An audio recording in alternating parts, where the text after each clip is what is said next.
தன்வந்திரி ஹிந்து மதத்தில், குறிப்பாக ஆயுர்வேத மருத்துவத்தில் உடல் நலத்திற்கும் குணப்படுத்துதலுக்கும் கடவுளாக வணங்கப்படுகிறார்.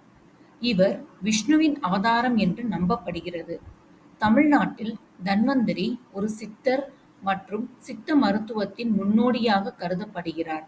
குறிப்பாக வைத்தீஸ்வரன் கோவிலில் உள்ள அவரது ஜீவசமாதி மிகவும் புகழ்பெற்றது. புராணங்களின்படி தன்வந்திரி தேவர்கள் மற்றும் அசுரர்கள் பாற்கடலை கடைந்தபோது கையில் அமிர்த கலசத்துடன் தோன்றினார். தன்வந்திரி சித்த மருத்துவத்தின் ஒரு முக்கிய அங்கமாக கருதப்படுகிறார். அவர் பல மூலிகை அடிப்படையிலான சிகிச்சைகளை வழங்கியதாக நம்பப்படுகிறது. வைத்தீஸ்வரன் கோவிலில் தன்வந்திரிக்கு தனி கோயில் உள்ளது. இங்குள்ள ஜீவசமாதி பக்தர்களால் வழிபடப்படுகிறது.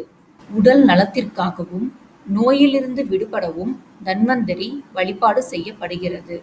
தீராத நோய்கள் தீரவும் விரைவில் குணமடையவும் தன்வந்திரி வழிபாடு செய்யப்படுகிறது.